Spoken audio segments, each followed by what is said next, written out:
In 2005, Moritz Pfeiffer interviewed his grandfather, Hans Hermann, who was a career officer in the Wehrmacht Infantry Regiment. In this interview, he sought to understand more about how his dearly beloved grandparents became part of the Nazi regime. Not only did he ask about their past, but also reviewed it against artifacts and letters to check their validity. His grandfather, even though he denied it at points, was tied to numerous killings, such as with the Red Army soldiers while serving in Hitler's forces. His grandmother, Edith Hermann, had described Hitler as a powerful and influential leader, even stating that she was spellbound by the words of the Führer.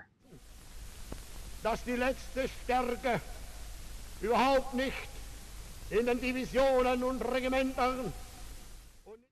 But what did his interviews really show?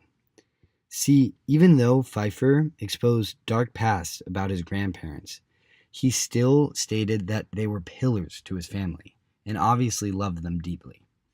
Left-sided political theorists during the time of Vergangenheitsbewältigung, such as Hannah Arendt and Ulrich Meinhof, would agree that Pfeiffer's work demonstrated a way to remember the past and not lose accountability for the actions of those who served under the Nazi regime.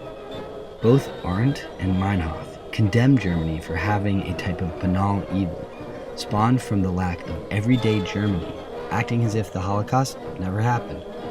They both wanted history to never repeat itself, and remembrance was a solution. Pfeiffer's interviews do just that. They expose the truth and fight this banal evil.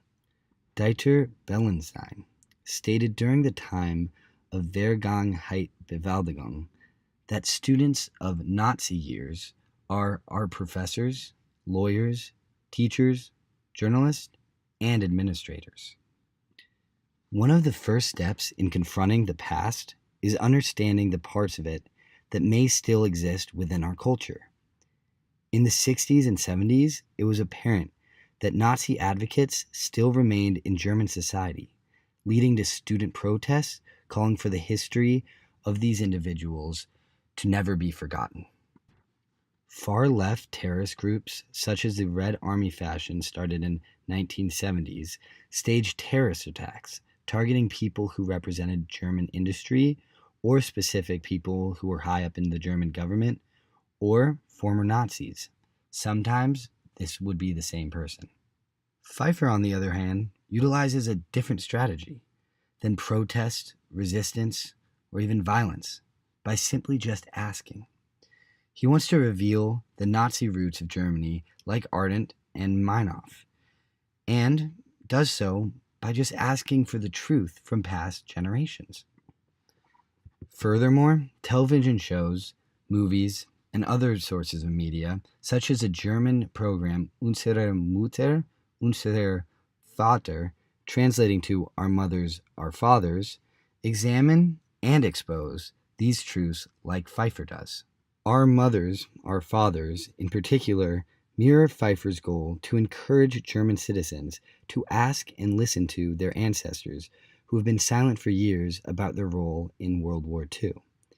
It is important to question the faults of the past and to make sure that they do not reoccur in our future. This is the final frontier of Vergangenheitsbewältigung, understanding the roots of German families to be able to understand where their ancestors went wrong 70 years after the end of the Third Reich. It is, put simply, important to keep this history alive.